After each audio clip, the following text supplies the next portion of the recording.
అదే RTV app వార్తల్ని క్షణాల్లో చదివే అవకాశం ఉంటుంది. ఒక న్యూస్ పేపర్, ఒక టెలివిజన్ ఛానల్ మీ చేతుల్లో ఎప్పుడూ ఉంటాయి.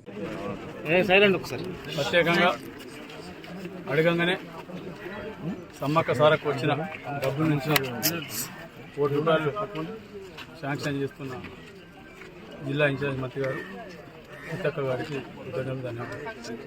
ఆ ₹1 వెళ్ళి ఇక్కడ 50 అనుకుంటాను, నస్పూర్లో 30 అనుకుంటాను, ఇటుకలో 20 అనుకుంటాను. నస్పూర్లో ఏదో సింగరేణి వాళ్ళు చేస్తున్నారు, చూసి ఒకవేళ వాళ్ళు చేస్తే ఆ డబ్బులు మేము పెట్టేసి చేసేదానికి ఒకదాని కోసం కాకుండా ఫ్యూచర్లో కూడా శివరాత్రి అసలు ఇంకేం గోదావరి సంబంధించి ఇక్కడ ఏం కార్యక్రమాలను కూడా పూజాకాలంలో చేసే విధంగా బాత్రూమ్లు కానీ, శానిటేషన్ కానీ, మంచినీళ్ళ సమస్య కానీ, స్నానాలు చేసి లేడీస్ సపరేట్, జెంట్స్కి సపరేట్ పర్మనెంట్ సిస్టమ్ వ్యవస్థ చేస్తాము. ఓవర్ ట్యాంక్స్ పెట్టి చేస్తాము.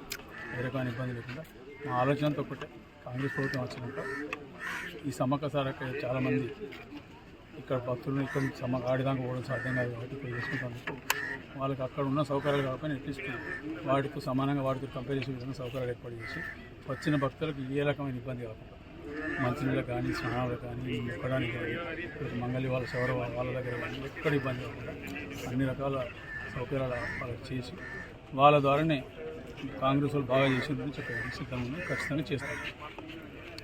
మరిన్ని వీడియోస్ కోసం ఛానల్ ని సబ్స్క్రైబ్ చేయండి. లేటెస్ట్ అప్డేట్స్ కోసం వాట్సాప్ ఛానల్ ని ఫాలో చేయండి. అండ్ లింక్ డిస్క్రిప్షన్ లో ఉంది.